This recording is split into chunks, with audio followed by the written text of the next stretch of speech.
ఆంధ్రప్రదేశ్ ముఖ్యమంత్రి వైఎస్ జగన్మోహన్ రెడ్డి తన తండ్రి వైఎస్ రాజశేఖర రెడ్డిని అవమానించారు అంటూ వైఎస్ఆర్ని అవమానిస్తారా సాక్ష్యం ఇదే జగన్పై కాంగ్రెస్ అటాక్ మొదలు అంటూ వన్ ఇండియా వెబ్సైట్లో ఒక ఆర్టికల్ వచ్చింది. దాన్ని మనం ఒకసారి విశ్లేషించే ప్రయత్నం చేద్దాం. ఏపీలో ఎన్నికల దగ్గర పడుతున్న వేళ రాజకీయ పార్టీల మధ్య మాటల తూటాలు పేలుతున్నాయి. ముఖ్యంగా ఎన్నికల వేళ రాష్ట్రంలో రెండు ప్రధాన విపక్ష పార్టీలు టీడీపీ జనసేనతో పాటు రెండు జాతీయ పార్టీలు కాంగ్రెస్ బీజేపీలకు కూడా సీఎం జగన్ టార్గెట్గా మారుతున్నారు. ఇలాంటి తరుణంలో బీజేపీ సీఎం జగన్ చేసిన ఒక డిమాండు దాన్ని నెరవేర్చేందుకు జగన్ ప్రయత్నిస్తున్నారన్న వార్తలతో కాంగ్రెస్ ఇన్ఛార్జ్ మాణిక్యం ఠాకూర్ ఘాటుగా స్పందించారు.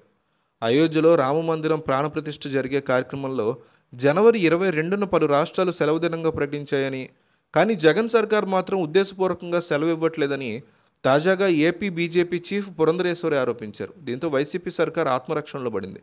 ఈ నేపథ్యంలోనే జనవరి 22న సెలవు ప్రకటించేందుకు ప్రభుత్వం సిద్ధమవుతోందన్న వార్తలు వస్తున్నాయి.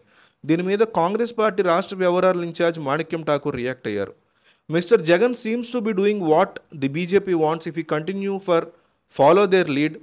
Perhaps he should consider changing the party name to BJPP. Why insult YSR అంటూ ఆయన ట్వీట్ చేశారు. బీజేపీ కోరినట్టుగా సీఎం జగన్ జనవరి 22న సెలవిచ్చేందుకు సిద్ధం కావడం మీద మాణిక్యం ఠాకూర్ అభ్యంతరం వ్యక్తం చేస్తూ ట్విట్టర్లో పోస్ట్ పెట్టారు. ఇందుకు సాక్ష్యంగా ఒక పేపర్ క్లిప్ను కూడా పెట్టారు.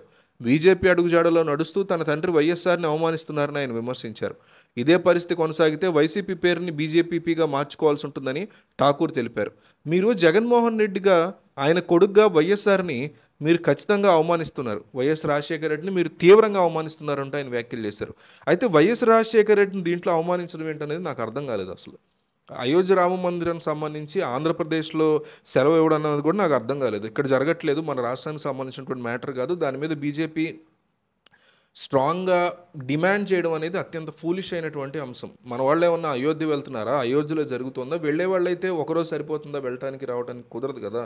సో గోవాలో కూడా ఇచ్చారు, మిగతా రాష్ట్రాల్లో ఇచ్చారు. ఎందుకో నాకు అర్థం కాదు. అయోధ్యలో జరుగుతుంది కాబట్టి ఆ ప్రాంతంలో ఇస్తే సరిపోతుంది. పోనీ ఉత్తరప్రదేశ్ అంతా ఇచ్చారు, ఆ రాష్ట్రం కోలాహలంగా చేసుకుంటుందంటే అనుకోవచ్చు. ఒక మతానికి ఇది చర్చ్ కడుతున్నా నేను ఇదే మాట చెప్తా, మసీద్ కడుతున్నా ఇదే మాట చెప్తా, టెంపుల్ కడుతున్నా ఇదే మాట చెప్తా. ఒక మతానికి సంబంధించినటువంటి ఒక ప్రోగ్రామ్ జరుగుతున్నప్పుడు డెఫినెట్లీ ఏ మతం వాళ్ళైనా సంతోషించాలి. నేను ఎటువంటి దేవుడిని నమ్మను, నేను కూడా సంతోషం వ్యక్తం చేస్తాను దానికి సంబంధించి. కానీ సెలవు ఇవ్వటం అనేది అత్యంత పర్టికులర్గా కంపల్సరీ చేయాల్సిన అంశం కాదు ఫస్ట్ ఆఫ్ ఆల్.